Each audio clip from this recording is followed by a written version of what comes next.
Hello, my music-loving friends. We are going to label some parts of the violin on the cover of your theory book today. You can use any kind of writing utensil you want. I have a few options here, but I am going to use this one.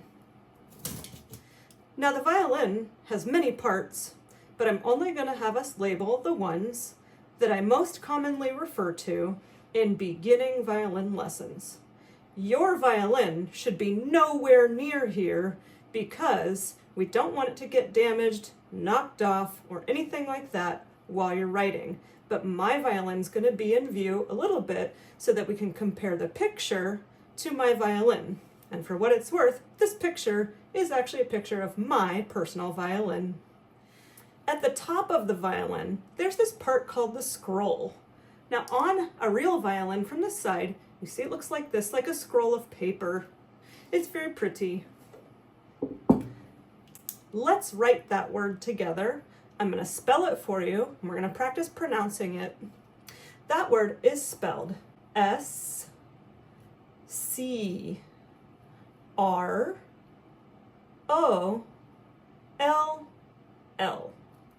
Scroll. Say it with me. Scroll. The next part that you will need to know about from top to bottom is called the nut.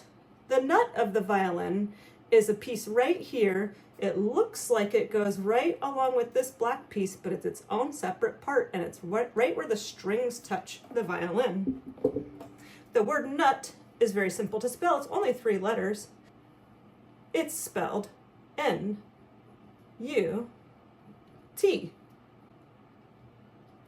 We're going to label this over here. There's this line over here, and it shows you this whole piece of the violin.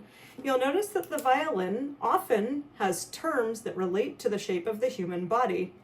This part of the violin is called the neck. That's spelled N-E-C-K,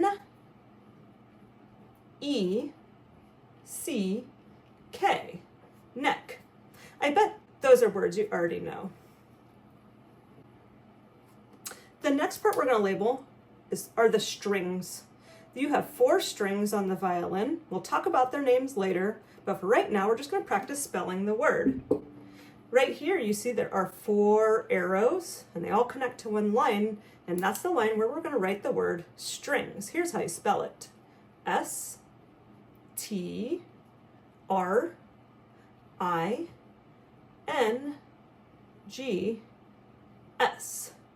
Strings. Now this next part, it already says on your diagram, long black piece.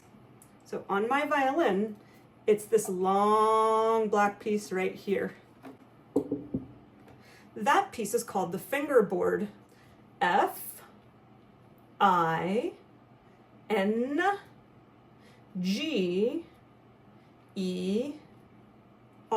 that's the word finger, but the word board, it's all one word, so we keep going. B-O-A-R-D.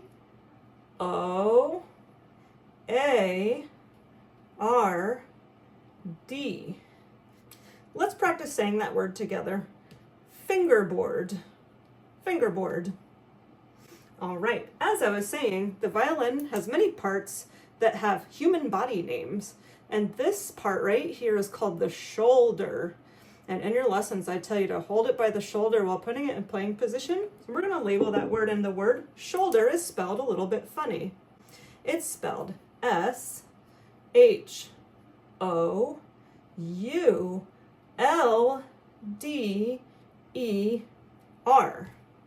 Shoulder. There are 2 more parts for us to label. This part is very fragile. The whole violin's fragile, but this piece is particularly fragile. That means it breaks very easily. It's only held on the violin by the strings. It's not glued to the violin, so it can come off easily. It's very thin wood, so it can break very easily. So we have to be very careful with that. That part is called the bridge. That's spelled B-R-I-D-G-E,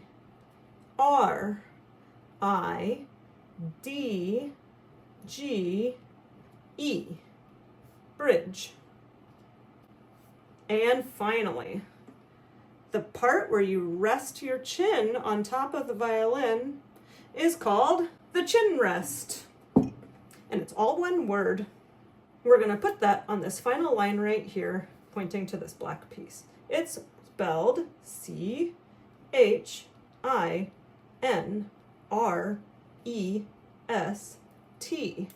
chin rest. So you want to make sure you know all of those terms so that when I use them in your lessons or your teacher uses them in your lessons, you know what they're talking about, and so that you can sound like an informed musician. Make sure you put your theory book back in your music binder so you have it in your lessons. See you next time.